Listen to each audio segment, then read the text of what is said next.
kulan lagu magacaabo isbedelka siyaasadda iyo xal u helidda xaaladaha dalka ayaa lagu qabtay magaalada Muqdisho. kulankan oo socday saacado ayaa soo qaban qaabiyay musharax xildhibaan Sakariya Carab Diiriye wuxuuna goobta ka sheegay inay tahay lama huraan doorka dhalinyaradu ku leedahay siyaasadda iyo nidaamka dawliga oo dalka kala gaara.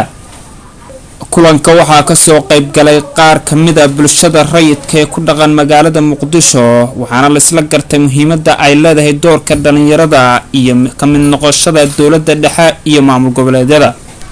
musharax xildhibaan Sakariya Carab Diiriye oo goobta ka cadeeyay hadafkiisa siyaasadeed ayaa ku dhawaaqay inuu sanadkan u taagan yahay golaha deegaanka ee maamulka Jubbaland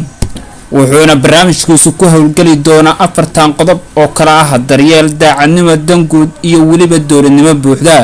أولاً السلام عليكم ورحمة الله تعالى وبركاته وإن ما تحلينا دمان واحد مباهنتا وأنا قاعد سكري عرب ديريا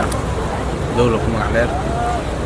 شقاس حلم ما تحلينا عن الليلة عن قربته عن غيرت الوضع عن كل خويراني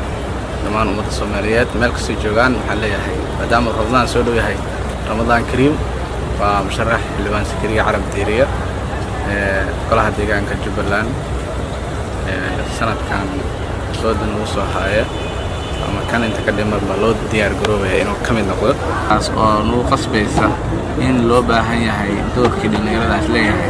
هاي وقت كان لوضع كنتوني سجال خيال الجوا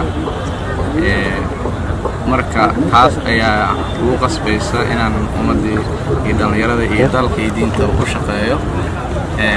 islana wax uu ka bedeli karaa xeerka aqooneed iyo xeerka waxbarasho ee kiyaalada. wuxuuna ka mid yahay musharax xildhibaan Sakariya Carab Diiriye shakhsiyaadka farakutiriska oo lagu aamini karo masiirka bulshada sababtuna waxa caado u ah dulqaad daacadnimo iyo waliba dad jacayl. waa matalaha dhalinyarada maanta ku howlan horumarinta dalka kuwaasoo hadaf dheer ka leh dalka si ay u gaaraan heegsiga wanaagsan waa inay lahaadaan bulsho ku garab siisa wanaaga uu raadinayo musharax xildhibaan Sakariya Carab Diiriye ku doora muwaadin daacadnimo aan dhammaan lahayn